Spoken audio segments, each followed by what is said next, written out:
check out the Friday podcast. Friday vibes. I liked it.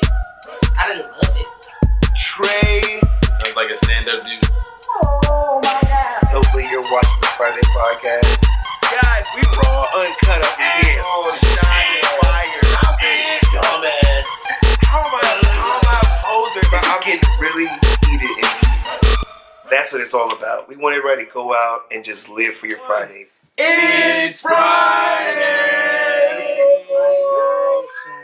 We are back. Shan, what's up, Shan? You know, living blessed. I can't complain. What's up, Rico? Shan is joining us, y'all, via Skype, but we are live. We missed you guys, right? We're back. We missed you guys so much. Guys, and we just thank y'all for supporting us and like sticking with us through everything. You know, what is it? 1, 2, 3, 4, 5, 6. What are you? How would I describe y'all? Kick-ass black guys and one dope-ass black girl. Thank y'all for watching us for all these months. Because it's what? It's been a year. It's been a year and a half. It's been Yeah. That's think about that. Like I said,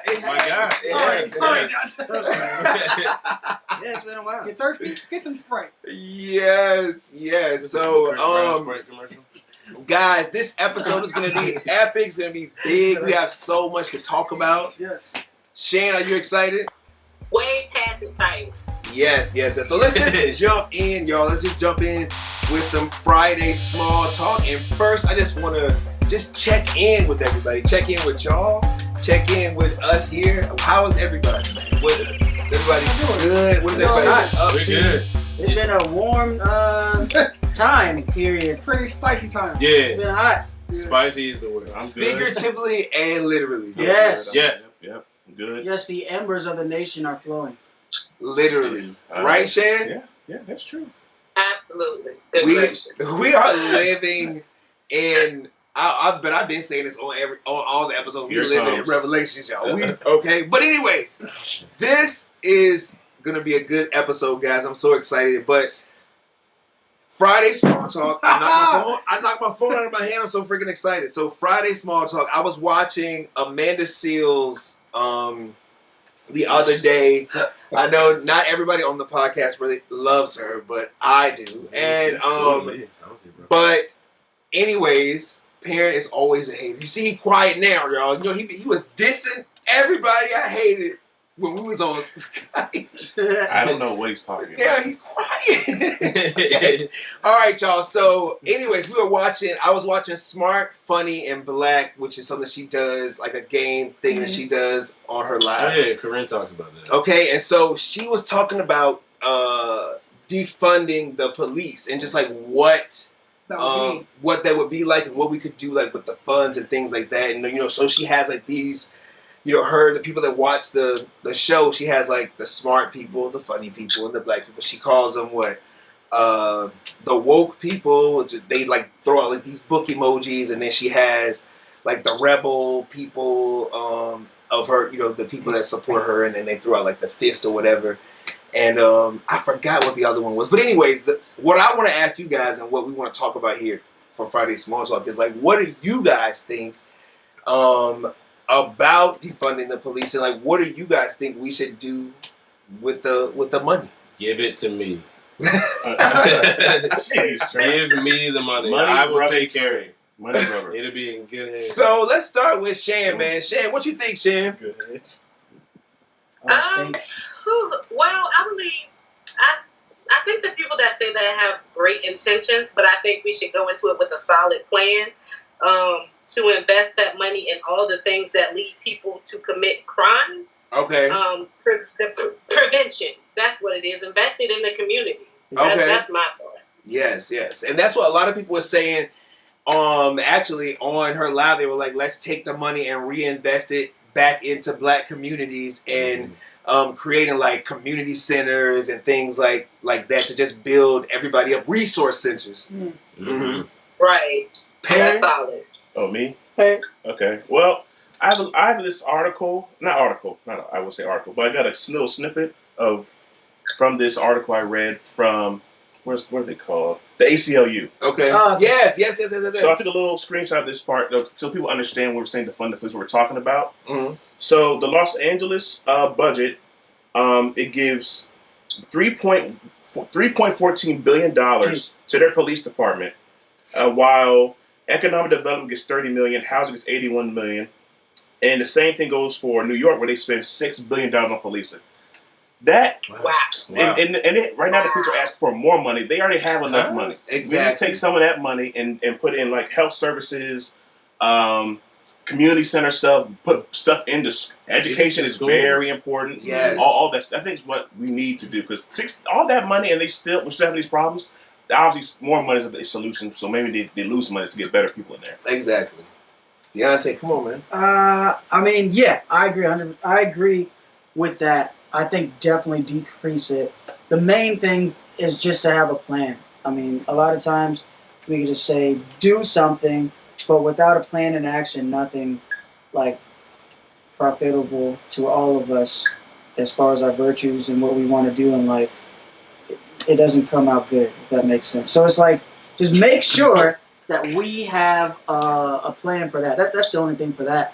And then I'd have to see why they're getting that much. Like, what is that money going towards? That's a lot of money. Because that's a lot of money, but things are more expensive in cat. Like, I don't know the full picture. You know what I mean? Like, $1,000 is not a lot in New York, but it's definitely a lot more here when it comes to rent. So that's where I don't know like how much things cost. I definitely agree. Decrease like the amount what they're doing, and I agree like.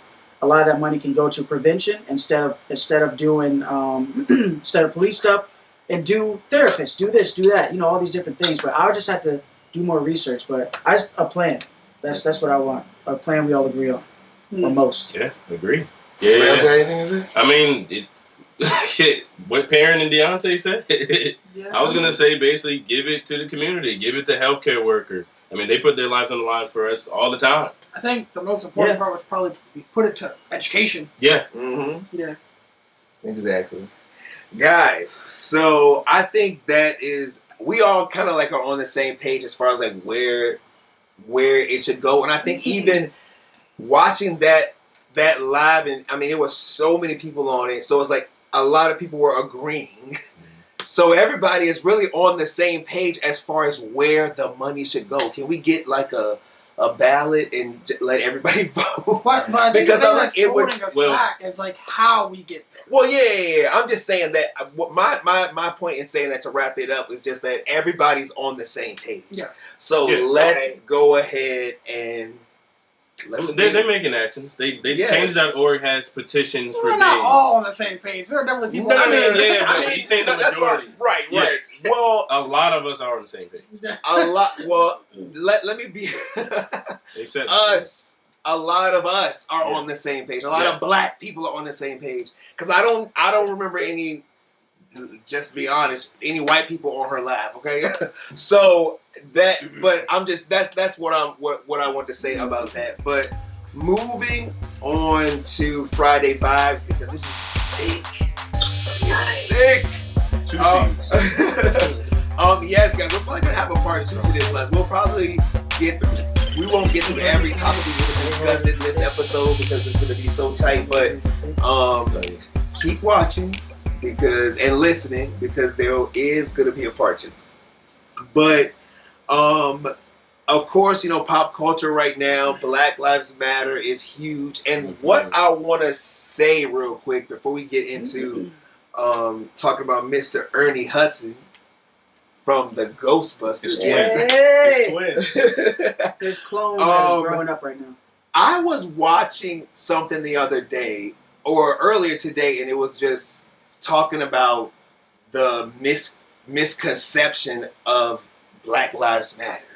And so it was an interview with Chris Cuomo and somebody else Perrin does not like as much as I like. Angela No, Rye. that's not me. That's Deontay. Deontay. I knew it was one of them. Don't put that on me. But they were just explaining that go to the Black Lives Matter Global Network's page and read everything that they say they're about. And whatever, a lot of the things that people have been reading is not from what they are saying. So it's like blowing my mind that people are trying to say that this is like some Marxist of this. What? Guys. Nothing wrong with Marxism, but that's another argument of the day. But right, that's not what it is. But I just encourage everybody, and I know a lot of people that listen to us and watch us. If you guys definitely go and check that out, just do your research and just please be informed. So Mr. Ernie Hudson, Mr. Trey. What the heck? So no, but he came out, guys, and was talking about how talking about his role in Ghostbusters. He wrote in 2014 like a expose for Entertainment Weekly talking about Ghostbusters. And he mentioned how his role, once it became, a go and was started to film, that his role was minimized. A complete shift from what he read coming into filming the movie, right? All right. And so the reason why this is coming up now, because I guess they just went back and interviewed and talked to him again, and they added race onto this. Right. And so a funny thing that he mentioned in the article that I want to get everybody's opinion on is definitely the decrease of his role. And then he also mentioned that if he was another popular black star at the time, would his role have got diminished like it did? And he mentioned Eddie Murphy, of course. And so what y'all think about that? We all know that at that time there only could be one funny black person. Well, maybe two. I mean, that's what the world wanted to be, right? Eddie, Richard Pryor. Richard, I wouldn't. At that time, that's basically Bill Cosby. I would say really it was just Eddie. I mean, Richard. But Eddie's the younger enough. Those were the three, basically the black stars in common at that time. Yeah. Yes. So for interesting fact, the movie was originally written. Dan Aykroyd was actually writing it to have Eddie Murphy in it, but things didn't work out. But with Ernie Hudson, I think it's because where he was as a star at that point, but also if you already have the story written and he gets the role, just keep it as is. They didn't have to minimize his character because I don't think they added anything else to the movie. They took out things that could have made him a valuable person. Because when you watch the movie, he's like, he's an opportunist guy. Not that he's an Air Force pilot in the original script and he's just did this and that in the Army, and that would have been good for his character. You said Dan Aykroyd. Dan Aykroyd was he wrote it originally for Eddie Murphy. So do you think he took things away from it because he only pictured Eddie Murphy doing those specific lines and those specific parts? That's a good question. And then when Ernie had it, he was like, "Oh, there's no point, he's not Eddie." You know what I'm saying? That it gets a little bit tricky because you know how movies are. I know. But like if you specifically write for a person, then it's like, dang it, well, there's no point in them saying this specific line. He wrote Eddie Murphy to be one of the three original people, one of the three main Ghostbusters. Not, but still only one black person. Come on now, not Ernie Hudson's character. But still only one black person though. Still only one black. Right, but not his character. So. I see the argument, but I'm like, don't play devil's advocate for them. Like, no, his role should have stayed what it was. Yeah, that's right. Regardless of who it. Because look, we get scripts all the time, right? Yeah. And people roles and things that we would never even thought that we should play. And the director could cut our lines, right? But why? That's tricky. But I mean, we've seen it where we were in a play before, and a specific song was almost cut because. So you got a question to think: do the producers and the directors think that Ernie wasn't selling enough, that he wasn't doing it? I think he did a good job, but it doesn't matter what I think; is what they think. Right. Because, like I said, we've been in situations where, and this is black cast and all this stuff, where a song almost was cut because a person wasn't performing to what the standard was for those running the show. Oh, okay. I mean, that is, I get you that. See what I'm saying? I get so, that like, there's argument. also for here where it's like, I get exactly what you're saying, but like I don't think it's that. I think the difference is when Ernie accepted the role, he had all this stuff, but then when he came to set, that's the script was changed. That's the same thing that happened for here. No, but this is the same thing that happened in that situation where the person had everything, everything was good, and then they almost took it after seeing the performance. No, it wasn't performance-wise. It was when he got there, the script was changed. He didn't give him a chance. Right. I get that. Okay. That's what I was saying. I think they wrote it because, like, if I wrote a script and I'm like, oh god, okay, I'm gonna write a character for Rico. I know Rico could do this part, and I'm writing everything, all these Rico quips and quirks. Yeah. I know this is what Rico would do. Then I found out you can't do it, and then it's like I'm gonna cast. Listen. I get your argument. No, I get it. But he didn't show up in the movie till the movie was all the plot was already. I think he said like before he came in to like page 60 almost. Ain't no way. Come on, Trey. You didn't cut. Eddie Murphy had all them lines for 60 damn pages, and you didn't. No way. I think star power does play a factor into it. Is what I'm saying.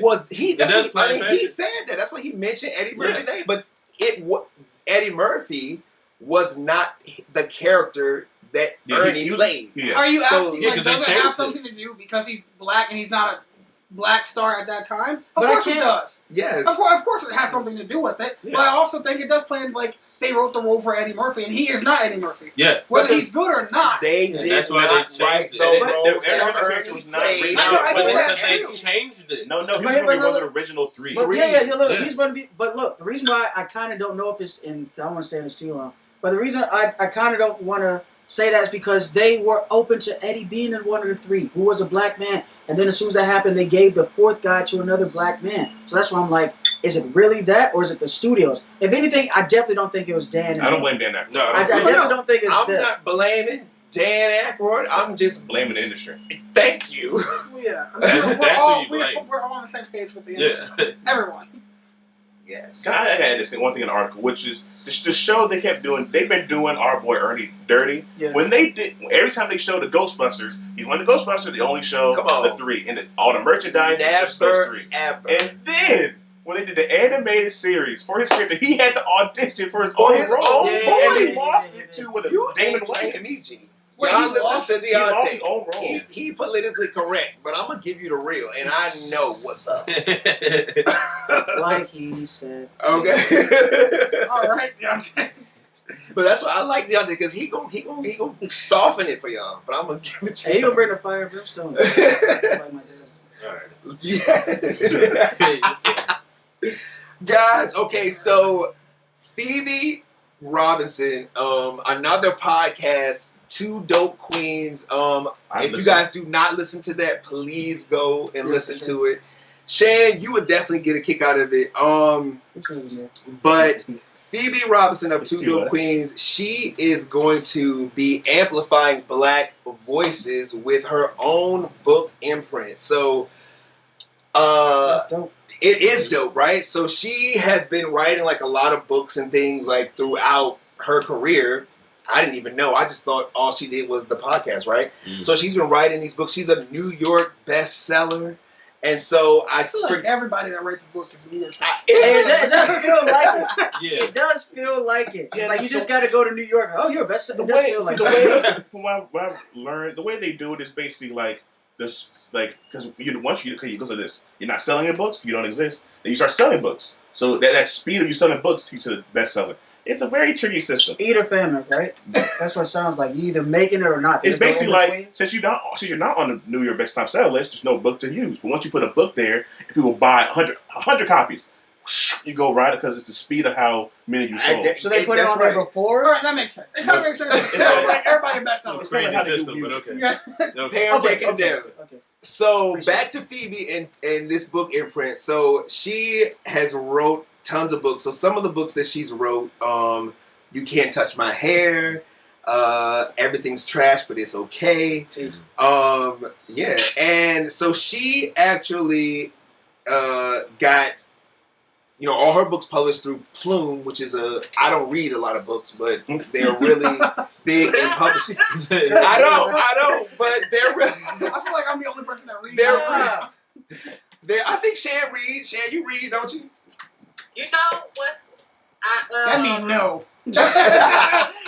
Books are kind of hard.